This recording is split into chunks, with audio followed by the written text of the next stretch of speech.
Dua anggota kepolisian daerah Polda Metro Jaya dipecat karena terbukti terlibat dengan jaringan narkoba terpidana mati Freddy Budiman. Sementara Badan Narkotika Nasional terus menyelidiki anggotanya terkait dengan duga menerima kucuran dana dari Freddy Budiman.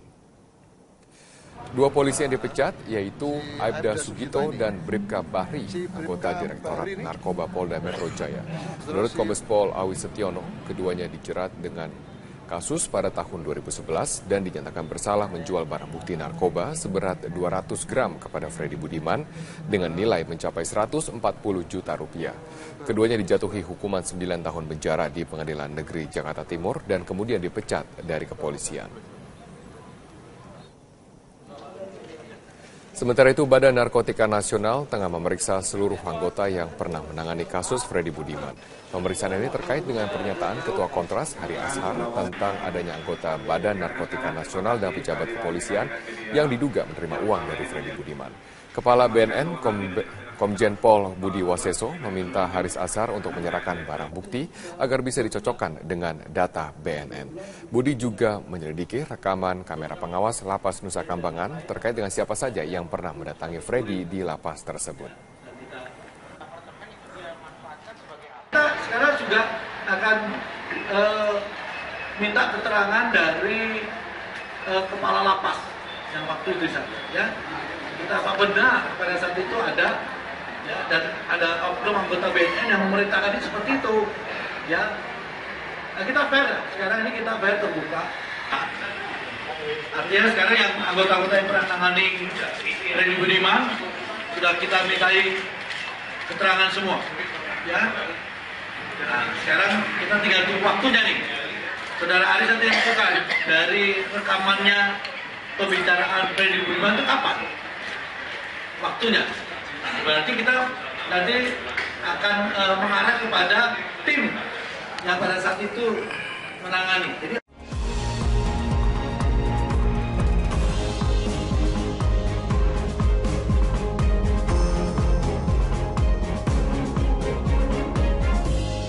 kesaksian atau pengakuan atau curhatan Freddy Budiman di tahun 2014 ini disampaikan oleh salah satu anggota dari Kontras yakni Haris Ashar dan tentunya sontak menjadi trending di berbagai sosial media terkait curhatan dari Freddy Budiman, di mana tentunya ini kedua institusi yang terseret dalam curhatan itu ada jajaran kepolisian, pejabat dan juga BNN, dan Haris sempat melontarkan pernyataan pada tahun 2014 dirinya pernah bertemu Freddy Budiman dan sempat bercerita terkait keterlibatan oknum polisi dan juga BNN. Ini dia beberapa headline pemberitaan terkait pengakuan Freddy Budiman kepada Koordinator Kontras Haris Ashar. Kita lihat dulu respon dari para netizen, sempat menjadi trending sekali di Twitter Indonesia.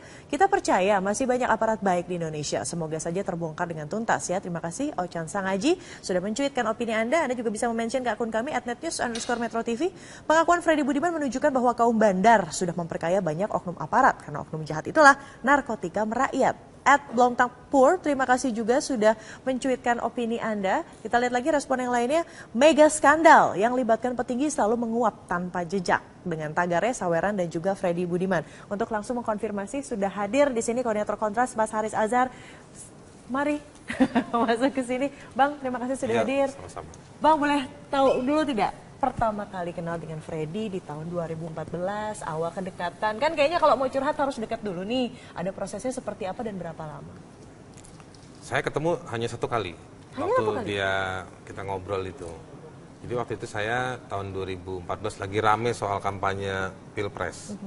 Dan saya waktu itu lagi ada perjalanan memang agak keliling Jawa lah. Saya ke Surabaya, ke Malang, terus jadi jauh-jauh hari sebelumnya diminta oleh pelayan rohani di Nusa Kambangan untuk dibilang Pak Haris bisa nggak datang ke Nusa Kambangan karena ada beberapa yang mau ketemu. Karena pelayan rohani ini kan suka dengar ceritanya para narapidana. Nah, ada beberapa yang diduga ada rekayasa kasus. Lalu oke, dari situ saya berangkat ke Nusa Kambangan gitu. Itu sekitar pertengahan Juni 2014 ya? 2014. Lalu ketemu dengan beberapa narapidana, cerita apa segala macam. Di tengah-tengah itu dikasih tahu juga ini si Freddy Budiman dan John K mau ngobrol. Saya bilang oke. Ngobrolnya pada saat itu ada petugas dan lain-lain kan? Oh iya, saya nggak dibiarkan tidak dibiarkan sendirian. Jadi pelayan rohaninya ikut, Ibu Yani itu, lalu ada satu lagi Pak Andreas, ada Pak Sitinjak, Kalapasnya ikut menemani.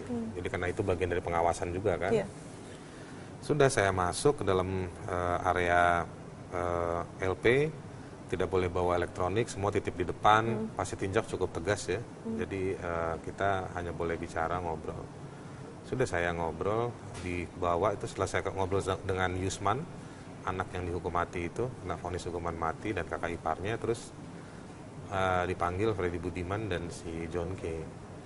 Awalnya John K cerita macam-macam berapa hal gitu, saya dengar aja gitu, sambil ketawa, sambil ngobrol-ngobrol gitu. Ngobrol santai berarti ya? Ngobrol santai setengah jam, terus kemudian Freddy Budiman yang ngobrol. Nah waktu Freddy Budiman cerita, itu ceritanya, wah sampai di ujungnya tuh saya bilang begini, wah ini dibikin film bagus nih ceritanya. Ya, gitu. dibikin film dia. Oh iya, bikin film. Terus tapi saya tanya, ini semua keterangannya ada di mana? Ya. Itu yang tertulis segala macam. Tapi memang maksudnya ketika curhatan itu, apalagi kan memang kita mengetahui akhirnya leak begitu ya, bocor ke media sosial. Anda yang mengatakan bahwa ada pengakuan. Ini kenapa baru sekarang momentumnya Anda memanfaatkan di tahun 2016 ini? Saya bukan orang yang dapat buka, bukan seperti itu. Bukankah kalau misalnya dapat buka malah mungkin akhirnya terkuak fakta baru yang akan malah mempercerah? Perdebatan itu ada dan saya tidak menolak perdebatan itu. Saya juga tidak perlu membela diri kenapa baru sekarang, kenapa dulu tidak dan lain-lain, bukan. Saya cuma merasa bahwa oke, dapat informasi ini coba kita follow up. Begitu beberapa bulan kemudian kita coba cari pledoinya, coba hubungi si pengacaranya. Kita coba cari informasi di kasus yang terkait dengan Freddy Budiman. Ada beberapa informasi sebenarnya yang menarik. Seperti misalnya? Tentang jaringnya, dengan siapa dan bagaimananya itu bisa dikembangkan sebetulnya. Dan juga misalnya coba cari pledoinya waktu itu, kemarin saya lihat di media sudah bukan dirilis tapi ada media yang sudah membaca dan naik. Katanya pledoinya tidak seperti itu. Dibantai ya. Tapi apakah ada permintaan khusus tidak dari Freddy atau almarhum Freddy mengatakan bahwa Bang jangan dibuka? Tidak ada. Tidak. Saya hanya merasa begini. Saya coba cari informasi tambahan dan lain-lain, tidak ada. Lalu saya sudah idle saja, saya nggak bisa ngapa-ngapain kan. Tapi saya juga sambil melihat sebetulnya informasi ini bisa disampaikan ke siapa. Anda pernah mencoba tidak untuk mengkonfirmasi bahwa yang dia katakan itu apakah memang benar ataupun hanya termasuk memang... itu saya cari dengan siapa saya harus konfirmasi. Karena ini informasinya kan ada orang bilang istilahnya bombastis. Ya. Lumayan seru misalnya. Tapi saya juga coba melihat di dalam pemerintahan para penegak hukum, siapa yang saya harus bisa ajak bicara. Sudah ada yang digandeng untuk diajak bicara mengenai hal ini? Tidak ada, karena saya mau melihatnya begini, waktu itu pemerintahan baru, Joko Widodo terpilih. Nggak lama kemudian rame soal KPK Polri.